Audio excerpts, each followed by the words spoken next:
Are you motivated to become a landlord and provide safe housing while making a little extra money too? It's a noble pursuit, but it's not for the faint of heart. Becoming a landlord can be both rewarding and lucrative, but only if you're willing to take the role seriously and run it like the business that it is. A landlord must learn and abide by many processes and regulations attached to the role. This is especially true in Ontario, where both processes and regulations are many and onerous. First and foremost, you should learn about the legislation before you buy your first rental property. Once you have a property to rent, it's important to understand the basics before you start your first renovation or advertising for your rental unit. Providing quality rental housing is a community service. Every community needs quality rental housing, and as a small landlord, you can be part of that solution. Landlords that provide well-maintained and safe housing help the development of vibrant communities where everybody belongs. It's about more than just making a profit. It's about giving back to the community, creating a small business model in harmony with applicable laws, and investing for the long term. So what does it take to provide quality rental housing? Getting a rental unit ready. Vacancies are not good for business, so you will want to get your rental unit ready as quickly as possible. Remember, substandard rental units may sit unrented for months. It's important that your unit shines and appeals to as many tenants as possible. There are a number of repairs or upgrades to the rental unit that can help you attract a quality tenant at a decent rental price. Fresh paint. Fresh paint is the best way to freshen up a unit and give it that newer unit shine. Paint is relatively inexpensive, and most landlords can paint a unit themselves. Clean, fumigate, and deodorize the unit. Don't forget to clean ceiling fan blades, carpets, window tracks, window coverings, and out of the way places. A clean unit attracts clean tenants. Make it shiny and clean for a low-cost wow factor. Upgrade lighting. A well-lit space with modern lighting attracts the eye and makes paint look better. It can also make a place feel cheery. Ensure all appliances and the HVAC system is working well. Don't skimp on things that provide comfort for the tenant in the long run. Fixing it before the tenancy starts can save you many headaches for years to come. Consider upgrading old cabinets, flooring, doors, and hardware. These are more expensive fixes, but can sometimes make the difference between breaking even on your rental unit or making a profit. A well-appointed, upgraded rental unit often rents for significantly more than the cost of the renovation over the useful life of the products. Run the numbers. Factor in the cost of the renovations versus the return on the rental rate. And don't forget to consider the cost of vacancy. There is a cost to the renovations, but there can also be a cost to the landlord if the old and tired rental unit just won't rent and it sits empty month after month. Plan the time for the renovation or turning the unit. If you're planning a significant renovation, it may take an entire month or longer. If it is simply a paint and cleaning job that the unit needs, this can often be done in 24 hours or less, and the unit can be rented back to back. A back-to-back rental unit is when the previous tenant leaves on one day and the unit is readied overnight. Then the new tenant moves in the next day. There is little to no lost rent, but it's a lot of hard work to get a unit ready overnight. I've done hundreds of back-to-back rentals. It can absolutely be done with good planning and a great team. Understanding your local laws. Every province and state has their own laws related to landlord and tenant matters. It is critical that you understand the laws for your jurisdiction. Failing to heed the law may result in a tenant suing you. Not knowing the law is not an excuse, and it's likely to cause you to lose and owe the tenant money. Being a landlord is being a business owner. Run your business professionally, and you should avoid many of the pitfalls faced by small landlords. After all, would you start a restaurant business without doing any research? Pricing a rental unit. Money talks, and it can sometimes speak very loudly. There are many strategies used to price a rental unit. Most have nothing to do with the actual cost of operating the rental. This is important to consider. After all, if you purchased a rental unit and the market rental rate simply won't cover operating expenses, that is not the tenant's fault. A unit has only so much value on the open market, regardless of what it costs you to operate it. Market rates are the rental values that can be obtained for a new tenancy in the market at that time. It is a fluid value, subject to changes based on rental availability and demand, neighborhood and attributes of the rental, and economic factors. A landlord can determine market rates for their units by checking out advertisements for similar units in similar neighborhoods, checking on local vacancy rates, and determining what they have associated with their unit that is valuable, such as extra parking, proximity to public transportation, 5 appliances, a fenced yard, or some other attribute for your specific unit. Once you've determined the approximate market rates, you can then look at secondary pricing strategies to meet your goals. Let's look at 4 pricing strategies. Pricing for a long-term tenancy. Pricing for regular turnover. Pricing for maximum profit. And pricing to support a tenant. Pricing for long-term tenancy.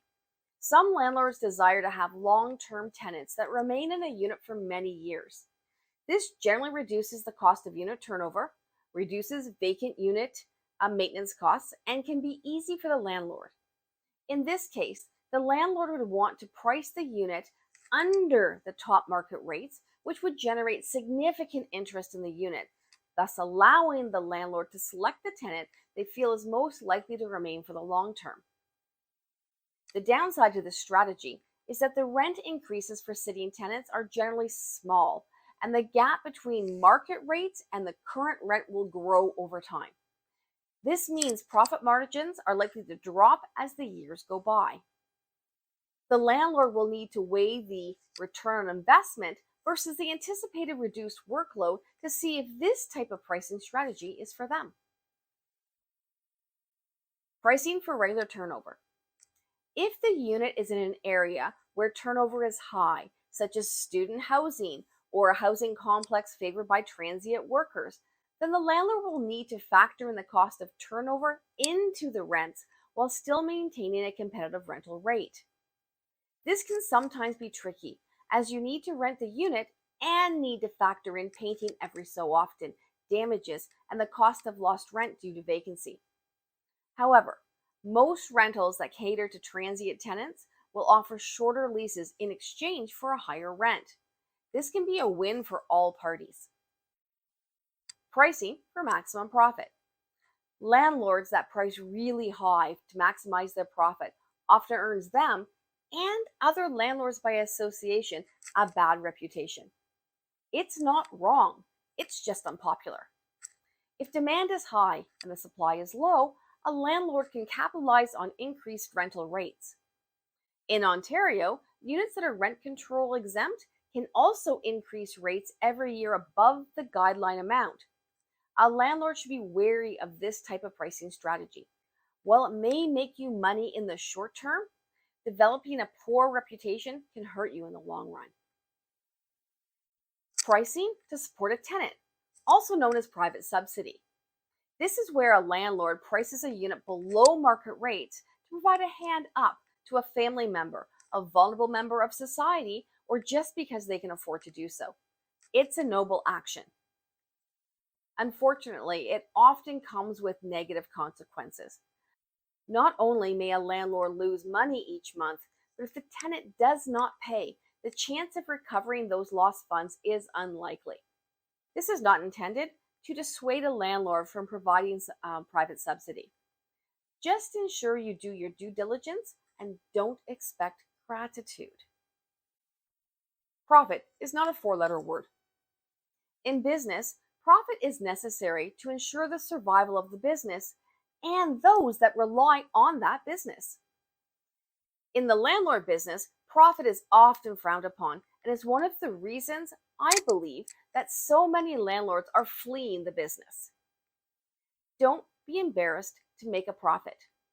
Owning a rental property is an investment, and you likely worked very hard to obtain that investment. We need not apologize for measuring our success through our profit margins. The only way to encourage new landlords or for existing landlords to invest in more rental units is if it's profitable. Private landlords are not a government subsidy program. Car manufacturers, candy makers, and most private enterprise don't sell for a loss, and neither should you as a landlord. Stand proud with your profit, no matter how small, and look towards a profitable future. Advertising a rental unit. Ultimately, every landlord is looking for the ideal tenant for their specific property. In short, landlords generally want a tenant that pays rent on time, doesn't cause damage to the property, and doesn't create conflict with other tenants or neighbors. Finding that tenant can be tricky.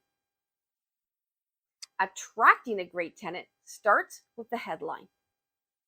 If you were renting a unit, which headline calls your attention? 2-bedroom apartment for rent. Great 2-bedroom apartment in upscale Rosedale neighborhood. Live downtown. 2-bedroom apartment with balcony 2 minutes from the GO train. Consider what sets your rental apart and lead with it. Once you have the reader's attention, provide detail including size and neighborhood, bedrooms and bathrooms, specialty items such as in-floor heating, central air, built-in appliances, etc. Details such as hardwood floors, lanai, finished basement, fenced-in yard, whatever is important to your rental. Use short paragraphs and bullet points to make the information stand out. Don't forget to add contact information and inform potential tenants of the application process, showing dates, and other pertinent information. A short advertisement can have more impact than a wordy ad that may not get fully read. Highlight the highlights. Consider this example. Great 2-bedroom apartment in upscale Rosedale neighborhood. This lovely 940 square foot Art Deco style 2-bedroom apartment in the Rosedale neighborhood boasts 2 full baths, floor-to-ceiling windows, in-floor heating, and a private terrace. The kitchen is well appointed with granite countertops, 5 appliances, and a spacious island that is great for entertaining. The home is priced at $2,250 per month to reflect its upscale finishes, neighborhood, and the lifestyle it offers. View this stunning home on Friday from 9 a.m. to 2 p.m. If interested, please email at yesi'minterested@myrentals.com and I will provide you the address and application process. The advertisement is short, does not go into a significant amount of detail, but offers enough information to pique the interest of a prospective tenant, while dissuading those that may not be able to afford such a luxury. Showing a rental unit. Some landlords will show their unit to anybody that shows interest in viewing the home. Other landlords will pre-screen interested parties before making the effort to show the unit. There is no wrong answer. It all depends on how you operate your business. Pre-screening an applicant can sometimes be off-putting, and great applicants simply won't be bothered. However, if you are likely to have over 100 people that want to view the home, then pre-screening is an effective manner to weed out those that simply won't qualify. Have an information sheet or feature sheet ready to give out during the viewing. This one-page wonder should have all the information you want the applicant to remember, such as size of the unit, location, pictures, pricing, and your contact information. This can also be sent prior to the viewing if you are pre-screening. Before showing the unit, ensure it's looking great, or you have a plan in place for what needs to be done before possession. If the unit is occupied during the showing, the landlord will need to explain to the prospective applicant what will be done to the unit, such as painting, And if so, have a paint chip available, or replacing the flooring and have a sample available. Ensure you provide information if the unit isn't looking the way it will when the prospective tenant rents the unit. Also ensure toilets are flushed and the lid is down. Lights are on so the unit can easily be seen. Clutter is moved in an occupied unit, if at all possible. Open windows for fresh air and adjust the temperature so it's comfortable. Take a good sniff and determine if order or elimination should be addressed. Don't forget about curb appeal. Nothing cries terrible landlord louder than an overgrown yard. First impressions can make or break a rental, so ensure you're set up to make a great first impression. Finally, have a conversation with interested parties. Identify the key attributes that you're looking for in a tenant and watch for response. For example, the landlord might say, "We're looking for a tenant that is respectful of those that live around them," or "We appreciate a tenant that will care for the home as we have." Ensure each prospective tenant has a feature sheet when they leave, and leave them with a warm exit. Bye! Thanks for coming! Creating, taking, and checking a rental application. A rental application collects all the information a landlord will need to know to make a decision to approve or decline the applicant. It's important that the information that is gathered is not discriminatory and is only needed or used for the purpose of the specific tenancy. Since each rental unit may be a little different, the landlord can customize the rental application form to suit the needs unless a standard form is prescribed by local laws. Information you can ask for includes full name. It is helpful to see a piece of government-issued identification to confirm they are who they say they are, and to ensure you have their full name and not just a short name or a nickname. Rental history, which could include a current rental address and previous history if they have not been at the current address for at least 3 years. I prefer a 3-year history. Some people will go as far as a 5-year history. Current landlord contact information. A previous landlord contact information can also be helpful. You'll want to check to see how they lived at their previous place. Did they cause damage? Did they pay the rent? Information to obtain a credit check, such as the date of birth, social insurance number, or social security number. Be aware, a tenant is not obligated to provide you this information. If the tenant refuses the information and the landlord is unable to obtain a credit report as a result, the landlord may decide to move on to another applicant for this particular rental unit. Income information. And note, this is income information and not employment information. A tenant need not be employed to qualify for housing, providing they have an alternate source of verifiable income. Consider a senior on fixed income. Occupants within the rental unit. The landlord will want a list of all planned occupants for the unit, with names and date of birth or age at the time of tenancy. This could include children, relatives, roommates, etc. The rental application and/or information collected cannot be discriminatory. This means a landlord should not be collecting information regarding race, ancestry, place of origin, color, ethnic origin, citizenship, creed, sexual orientation, gender identity, marital status, disability, or the receipt of public assistance. The landlord will want to verify income for at least the past 3 years. This could be through an employment check, income tax returns, a current income stub, and don't discount alternate sources of income, such as government assistance, child support, child tax credit, etc. Be wary of pay stubs without verbal confirmation from a reputable employer or income tax returns to verify, as fraudulent pay stubs and employment documents have been utilized to scam a landlord into renting a unit to an unqualified candidate. Ensure the income sources match with the credit check or dig a little deeper. In addition to the income source, a credit check is very helpful to determine whether or not the applicant pays their bills in a timely manner.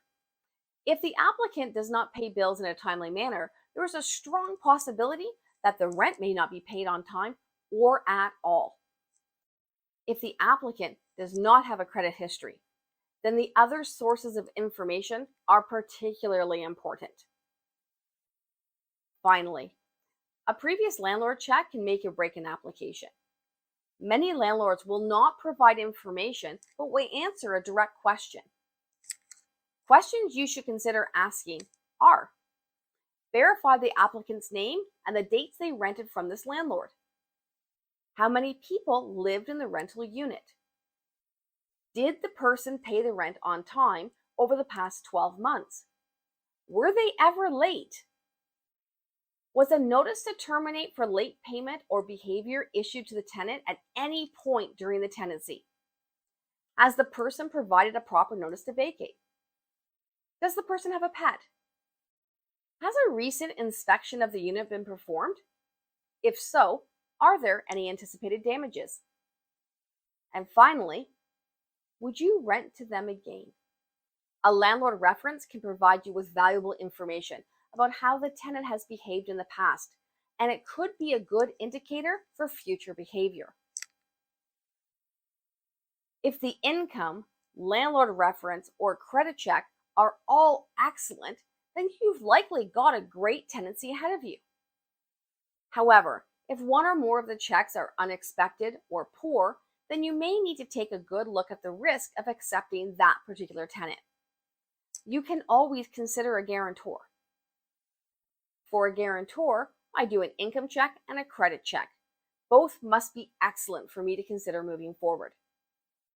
If the applicant has a substandard check and does not have anyone that trusts them enough to help them out, then I generally will not take the risk. But it's up to you. Last month's rent deposit. A landlord can collect a rent deposit as long as they ask for it on or before the day the landlord and tenant enter into the tenancy agreement. Essentially, the landlord cannot require something different after the tenancy agreement has been made unless it's in accordance with local laws or legislative changes. For my personal rentals, I require the last month's rent deposit with the application. I will not check the application unless the deposit has been provided. This ensures I am only checking applications for those that are seriously interested in renting the unit. The rent deposit, in Ontario, cannot be more than 1 month's rent or the rent for one rental period, whichever is less. For example, if rent payments are made weekly, the deposit cannot be more than 1 week's rent. However, if the rent payments are made monthly, the deposit cannot be more than 1 month's rent. The rent deposit must be used for rent on the last month for which the tenancy ends. It cannot be used for anything else, such as damage deposits.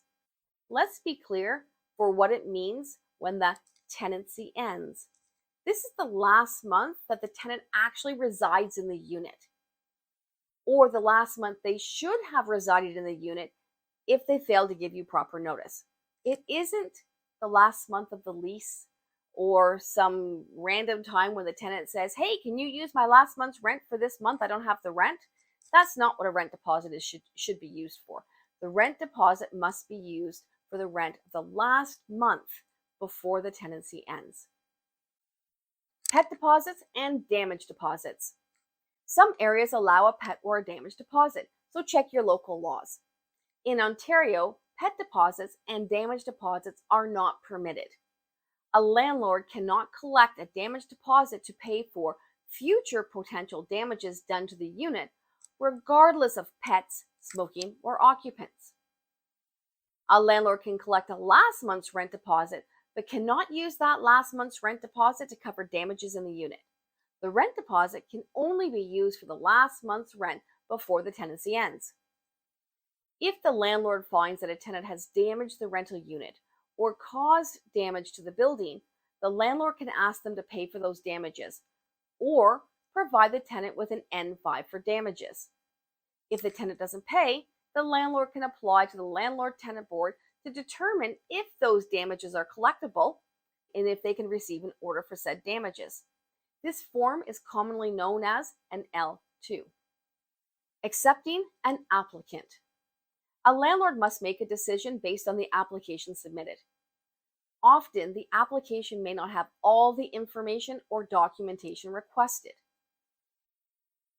In Ontario, a landlord may consider income information about a prospective tenant in order to assess the application, only if the landlord considers the income information together with all other information obtained. Income alone cannot be the sole deciding factor in selecting an applicant. Ensure that you look at all the facts provided in the application and not your own personal biases or discriminatory attitudes. Having said that, a landlord is permitted to select from the best applicant, providing the criteria to determine the best applicant was not based on any discriminatory grounds. Finding the right tenant for your rental is a serious concern, and vetting applicants is your best opportunity to start that tenancy out on the right foot. Discrimination in housing. What to avoid? Discrimination is illegal. Many landlords discriminate without realizing they are doing it, such as advertising for no children permitted or preferring a female tenant. Discrimination during the advertising, showing, or application process is a great way to get sued. So just don't do it. The rental application and/or information collected cannot be discriminatory. This means a landlord should not be collecting information regarding race, ancestry, place of origin, color, citizenship, creed, sexual orientation, gender identity, marital status, receipt of public disability, etc. Also, ensure the landlord does not make discriminatory comments during the showing, such as comments about a disability, number of kids, or where someone comes from. If someone wishes to put an application in, take the application without making comments about how it's unlikely to be accepted due to some discriminatory reason. Learning about discrimination and our own biases can make the difference between being a good landlord and someone that gets sued. Leases and documentation. Document everything. This cannot be understated.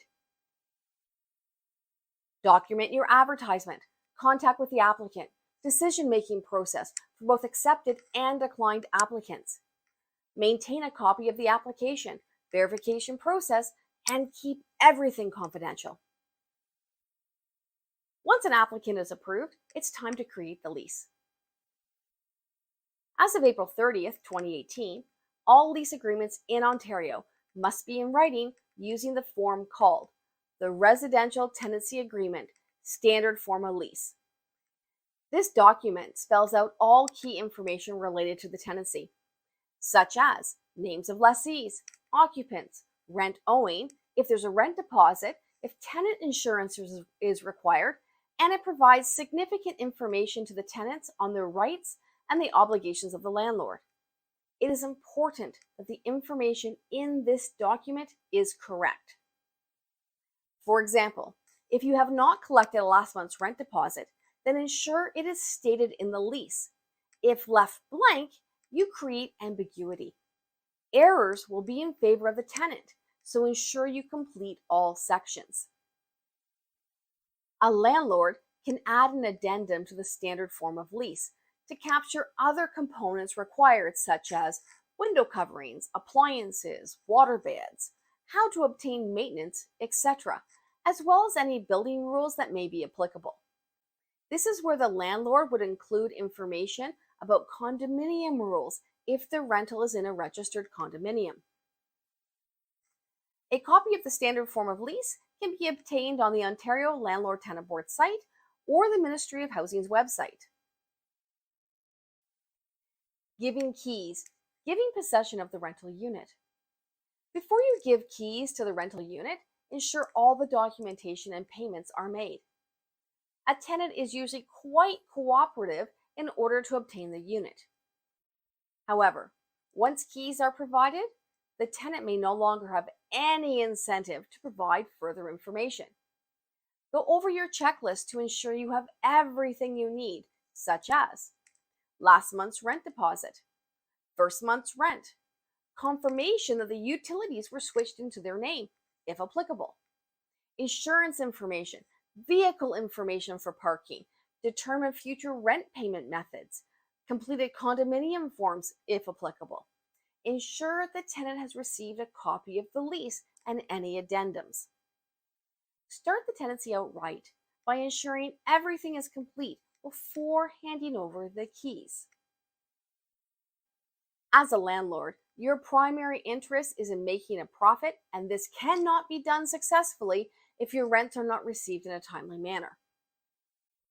Collecting rent on time can be a nightmare if you don't have a strategy and clear expectations of the tenant. Here are some tips for regular and efficient rent collection. 1. Have a clear policy on rent payments.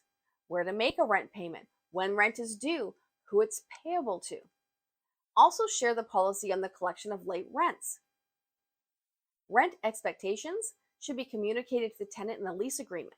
Never assume the tenant will know where or when to pay the rent and in what form you accept. You should communicate all expectations regularly and often in different mediums.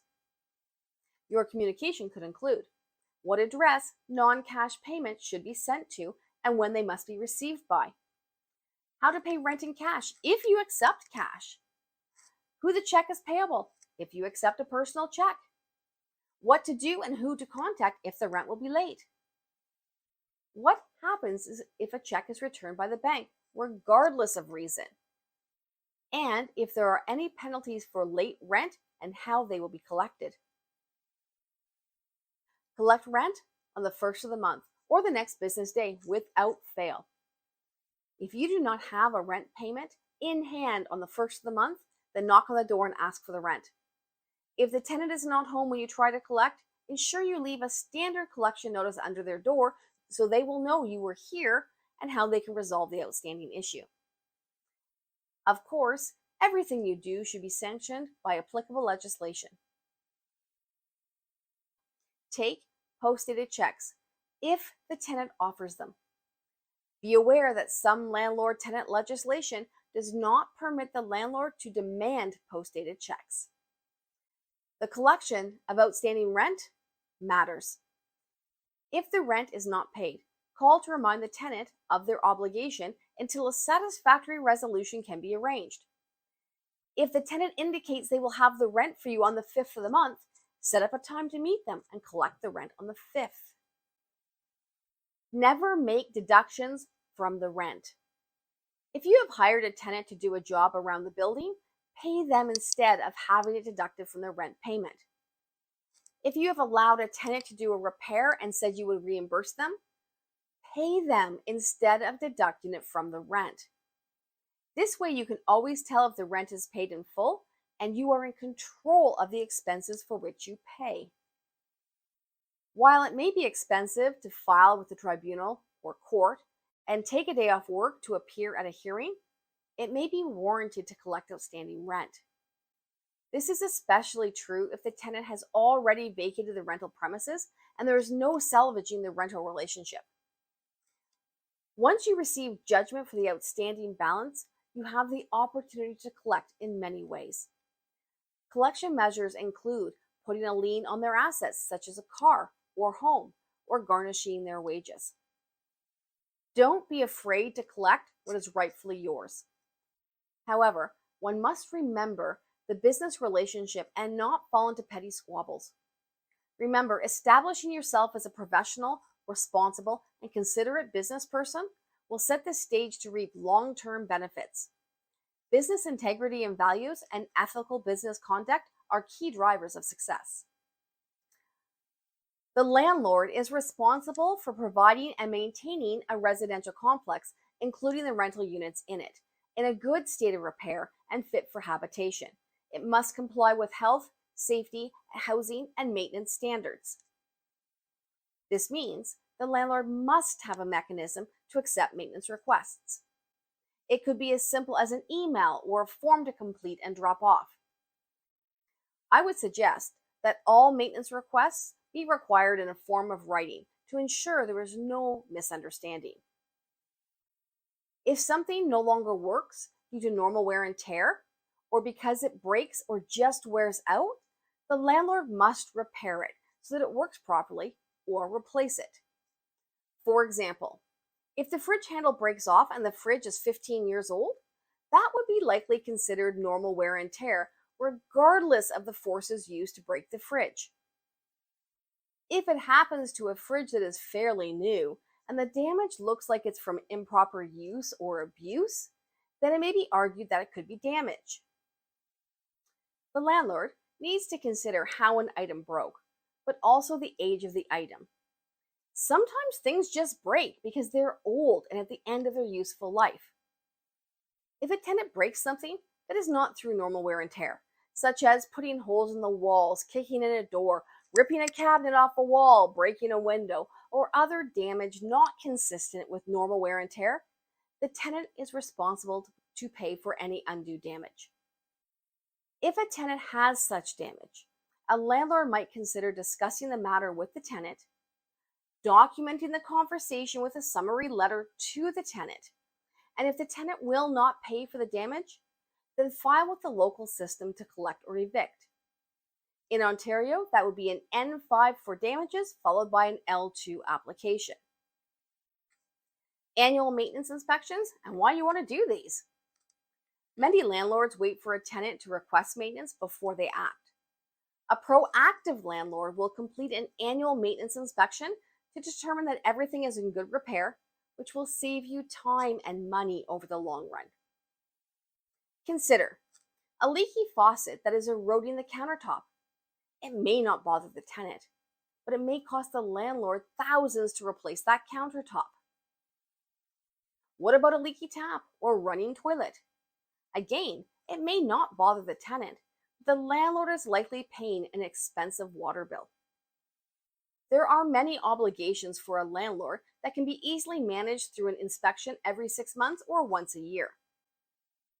Check smoke detectors and replace batteries as needed. Check for pests and ensure the housekeeping standard is being met. May help identify an illegal activity or grow op that places your investment in jeopardy. Identify maintenance while the issue is still minor and easily repaired. Annual maintenance inspections can make the difference between knowing the condition of your rental units and a nasty surprise later on. Entering a rented unit. A landlord must give a minimum of 24 hours written notice to enter a unit within a specific window of time, unless of course it's an emergency. If the entry is due to a true emergency, such as an issue that is likely to cause injury or death to a person or cause significant damage to the building or infrastructure, then the landlord can enter without notice. The notice to enter for regular maintenance or regular inspection should indicate when the landlord or its agents will be entering the unit, for what purpose, and if any photos will be taken. The landlord should also be cognizant of how many times they are entering into a tenant's home. If the landlord repeatedly enters or otherwise disturbs the tenant or impacts their reasonable enjoyment of the rental unit without a valid reason, then the landlord may be ordered to provide the tenant some kind of rent abatement or face an administrative fine as ordered by the Landlord-Tenant Board. A landlord should always remember the rental unit is the tenant's home and ensure we are respectful about their space, time, and communication. Can I sue a previous tenant in the Landlord-Tenant Board? A landlord may apply to the Landlord-Tenant Board to collect money from a former tenant if the tenant has moved out of the rental unit on or after September 1st, 2021, and the landlord believes the former tenant owes rent, damages, costs for unpaid utility bills, NSF charges, or costs the landlord incurred because the former tenant or somebody visiting the unit substantially interfere with the landlord's reasonable enjoyment or lawful right, privilege, or interest. Visit the Landlord-Tenant Board website and review the instructions for the application form L10. You will need to know the previous tenant's new address if you wish to pursue them through the Landlord-Tenant Board. You should also consider the work and expense into filing an L10 versus the potential of collecting the debt, if so ordered. Not all debts are collectible. Sometimes you're just throwing good money after bad. Should you be your own property manager to make more money? Many first time landlords are unsure about how to properly manage their rental unit. They may not have researched the legislation regarding the responsibilities of being a landlord. This often causes new landlords to lose money and sleep. Using a property manager is an excellent choice if you are unwilling or unable to put the work into understanding the rental housing legislation, the Landlord Tenant Board, and the rules and regulations that govern this industry.